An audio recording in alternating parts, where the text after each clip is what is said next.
Recently, I did an episode about adding honeybees to the farm. And on this episode of Dream Farm, we're going to open up the hives and see what's going on inside.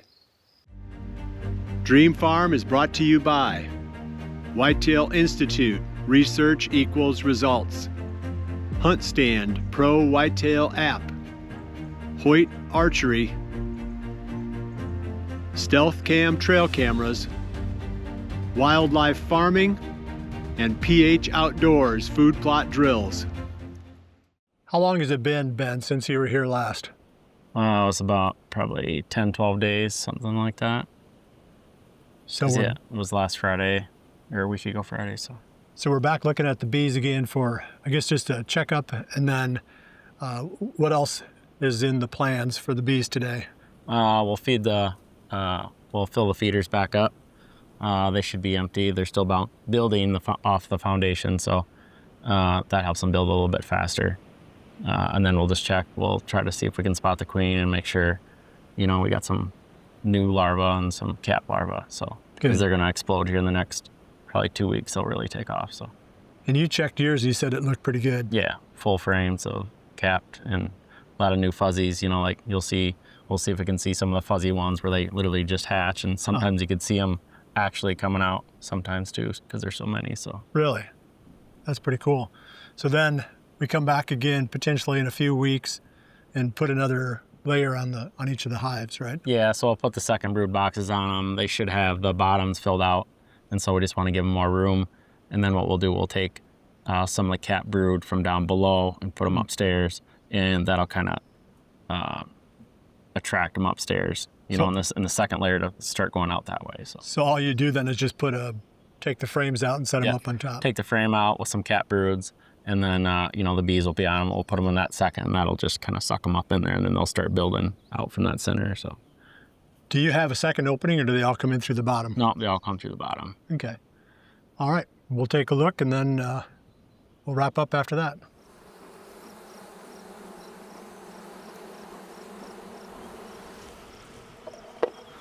So always kind of pull this, when you open them up, you can pull this wax off. It's just, it necessarily doesn't hurt nothing. It's just that you just don't want them, you want them building on your frames and not somewhere else. They haven't started working on that one yet. So this is brand new. They built that out already since we put them in there. Wow. Because this is a brand new one. They just kind of started on that side a little bit.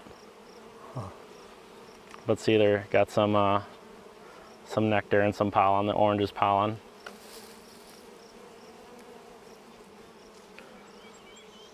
Oh, and you can see in the center, she's already started laying. See all the little white in there? Those are, a couple days old. So she started laying in this brand new frame already. You can see they're trying to go down, and I would assume it's probably empty. They're trying to go down and get more syrup. So all that's capped is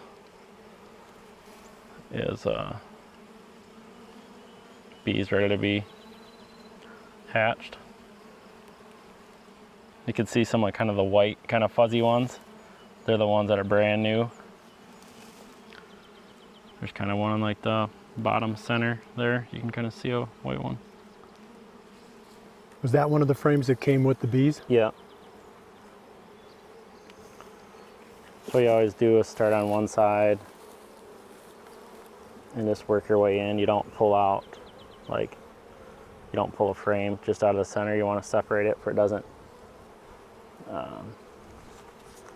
scrape on the way up. Those are all brand new bees coming that are all capped. And then you can see some larvae that's pretty full. They're getting pretty big. They'll cap those over pretty soon. The big ones are the drones, where you see like the extra kind of bigger, fatter ones. I don't see her yet. See the one with the carrying the pollen on its back legs there? See it bottom left?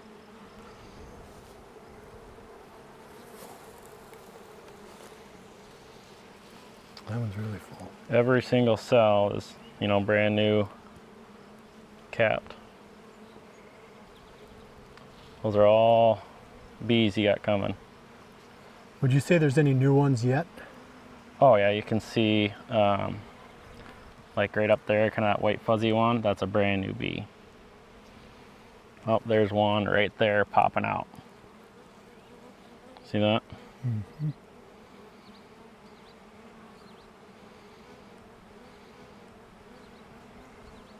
This is also a brand new one. They built this since we put them in here. There's nectar on that top. There's a lot of pollen in there. They're still working on this. It's amazing how perfectly symmetrical oh yeah, their little cubes are. Yep. Yeah, they're just kind of starting on that one.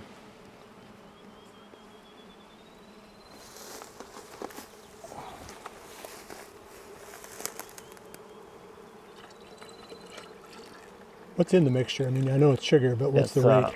1 part sugar, 1 part water. Wow. So 1 pound of sugar per pint of water. Wow. So a lot. It's pretty heavy. It's pretty you have to thick. warm it to get it to dissolve? Yeah. So you can see it filling up on that other side. Yeah, yeah. So is that the last time we'll fill? No, we'll do it at least one more time. And I actually got these top feeders. So when we put that second story, it's a 2.5 gallon. So what I'm gonna do is this one's far outside and this one's been pretty much built out. I'm just gonna switch them before they build it out better. How close together do you want them? Tight. Wood to wood? Yep. You're always gonna smash a few, but it's just part of it. So since I can't fit another one, I want them all tight. Now that they're gonna start building them out. They're not gonna build comb on this side of this, but they're gonna on this, and if you had too much of a gap there, eventually they'll build it out too far where it'll be kind of wonky, so.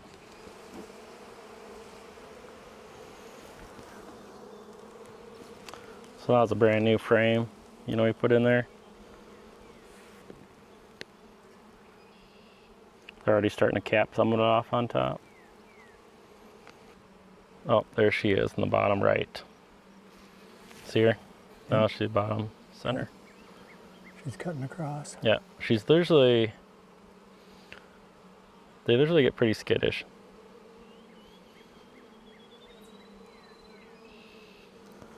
Since I know if she's there, I'm not gonna check these other ones. This just seems like just a touch smaller colony, so they haven't consumed it all yet.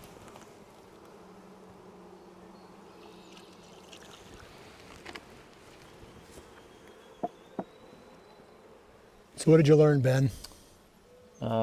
Everything's on track. She's laying. They're capping. There's new ones coming. The one hive seemed just a little bit stronger than the other one, if it was just population or what. But like I said, all those, each side, I believe there's a couple thousand new bees on each capped side. So nice. I don't know, 10 to 14 days, a lot of those will pop out.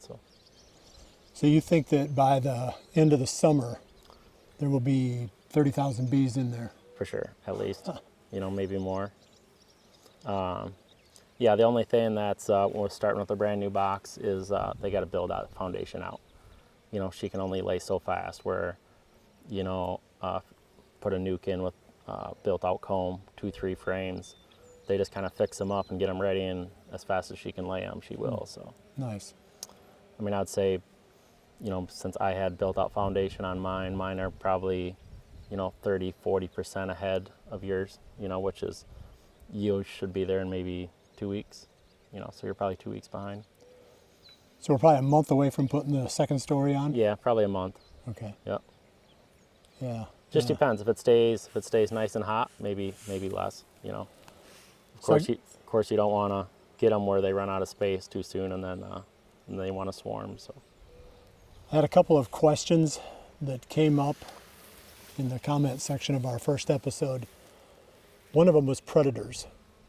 Is there an issue with predators on the hives? Not for the most part. You know, around here we don't have bears. You know, that's the biggest thing is bears. You know, we do have coon around, but I think even at night, if the coon tried going in there and messing with them, I think they'd get a rude awakening even at nighttime. So. Yeah. And then the other one was when we start worrying about the mites. So what we'll do is once we get that second brood chamber start getting filled out, what we'll do one treatment then, and we'll treat them for a couple weeks, and then we should be ready for our honey super. So you don't want to, with this treatment, they don't want to put the honey super on when you're doing treatment. So we'll treat this spring and then we'll treat this fall. Okay.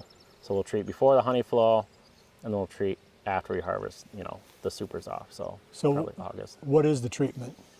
There's a couple different ones. This will be like these strips that basically make it kind of toxic for the mites, and it'll kill a lot of them. What we're gonna do maybe too is put a couple small honey super frames in the brood boxes, and she'll build out, or the bees will build out drone comb, which is the bigger bees. They don't pollinate, they don't, they're basically just for breeding. And the Varroa mites like those the best because they're bigger. So once she lays larvae on those, drone comb will eliminate all that comb, and that should eliminate a lot of our Varroa mites naturally. So you're sacrificing just the drones, not so much the worker bees. So. Nice. Yeah, so there's a couple processes involved. Yep, for sure. Okay. Well, good. I'm learning as we go, but without Ben, I'd be in big trouble. And I think that's the key, is you need to have somebody to mentor you through the beekeeping process. I think Definitely. Starting out from scratch, it's going to be a little bit too intimidating for most people. Yep, for sure. So, yeah, well, we appreciate you joining us. It's good to see where they're at, what the update is, and how the colonies are doing. And hopefully we'll bring you a couple more updates during the course of the summer. Thanks for joining us here. We'll see you back here again soon for the next episode of Dream Farm. And remember to always dream big.